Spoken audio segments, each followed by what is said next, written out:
মীনাক্ষী এবং দেবলীনা কুসুমকে দেওয়া ইন্দ্রাণী গাঙ্গুলির সেই ওড়নাটা বিগড়ে দেওয়া সত্ত্বেও কুসুম সেই ওড়নাটাকে আবার পরার উপযুক্ত করে তোলার ফলে কুসুমের প্রশংসা ভাসলো এবার ইন্দ্রাণী গাঙ্গুলি। হ্যাঁ বন্ধুরা, ভিডিওটা লাইক দিয়ে দেখতে থাকুন। যে মুহূর্তে কিনা দেবলীনা এবং মীনাক্ষী মিলে যখন কিনা ইন্দ্রাণী গাঙ্গুলির চোখে কুসুমকে ধরা ফেলে দেওয়ার জন্য যখন কিনা বলে থাকে, আচ্ছা কুসুম, ইন্দ্রাণী আন্টি তোমাকে এতটা শখ করে, এত আহ্লাদ করে, তোমাকে সেই যত্ন করে এত বছর যাবৎ আগলে রাখা সেই ওড়নাটা দিয়েছিল, অথচ সেই ওড়নার তুমি কদর করতে পারলে না, সেই ওড়নাটুকু তুমি সামলাতে পারলে না, তাহলে তুমি কি নিজের সংসার সামলাবে, নিজের স্বামীকে সামলাবে বলো তো? সব কিছু তো তোমার হাতছাড়া হয়ে যাবে। অন্যদিকে এই সমস্ত কথাবার্তা বলা মাত্র যখন কিনা মীনাক্ষী বলতে থাকে যে তুমি এতটুকুই দেখে এত কিছু জাজ করে ফেললে দেবলি না, আমি তো এখন ভাবছি যে দিদিকে যে ও ঠকালো, দিদির ইমোশনসে যে ও কোনো রকম কোনো কদর করলো না, এই জন্য দিদি তুমি ওকে কোনো মতে কোনো শাস্তি দিবে না, কোনো কিছু ওকে তুমি বলবে না। ঠিক সেই মুহূর্তে ইন্দ্রাণী গাঙ্গুলি যখন বলতে থাকে যে তার মানে কি হয়েছে, এটা কি সত্যি তো কুসুম? আমি তো তোমাকে বলেছিলাম যে আমার দেওয়া সেই সাদা ওড়নাটা পরতে তোমাকে, কিন্তু তা না করে তুমি এই লাল ওড়নাটা কোথা থেকে নিয়ে এলে বলো তো? ঠিক সেই মুহূর্তেই যখন কিনা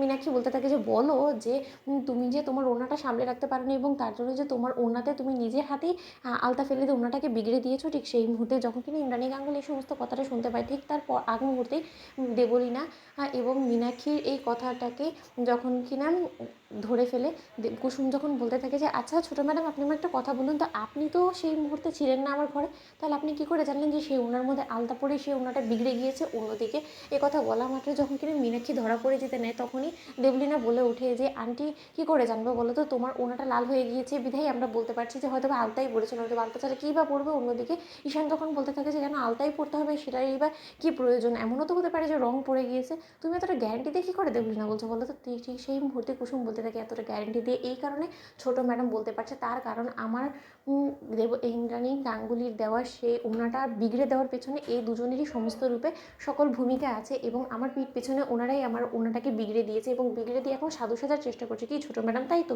ঠিক সেই মুহূর্তে মীনাক্ষীকে যখন ইন্দ্রাণী গাঙ্গুলি চার্জ করতে থাকে এবং বলতে থাকে যে হ্যাঁ রে ছোটো, তুই কি শুধরবি না? তোর লজ্জা করছে না? তুই এই সমস্ত কর্মকাণ্ড করার আগে একবার ভাবলি না যে আমি কত যত্ন করে ভালোবেসে কুসুমকে বিয়ের জন্য একটা উপহার দিয়েছিলাম, সেই উপহারটা তুই বিগড়ে দিয়ে তুই কুসুমকে জব্দ করবি বলে ভেবেছিলিস? কিন্তু তুই দেখ, ওই মেয়ে কিন্তু ঠিকই তোর বিগড়ে দেওয়া সেই ওড়নাটাকে আবারও পড়ার উপযোগী করেও কিন্তু ঠিকই পড়েছে, ও আমার ইমোশনসের কদর করেছে, তাহলে ওর দামটা বেড়ে গেল না?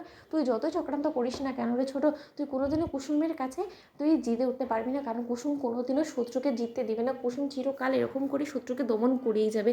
আর বলি না, তোমাকে একটা কথা বলে রাখছি যে এই বাড়ির বউ হওয়ার জন্য না তোমাকে এই সমস্ত অভ্যেসগুলো পরিবর্তন করতে হবে, নয়তো বা অন্যের হাসি অন্যের মুখ থেকে কেড়ে নেওয়ার এই স্বভাবটা যদি তুমি বজায় রাখো না, তাহলে নিজে কোনোদিনও হাসতে পারবে না, জানো তো? তোমার হাসিও দেখবে কোনো না কোনো দিন কোনো না কোনোভাবে ঈশ্বর তোমার মুখ থেকে কেড়ে নেবে। কথাটা মাথায় রেখো তো বন্ধুরা। লাইক এবং শেয়ার করে সাবস্ক্রাইব করতে ভুলো না।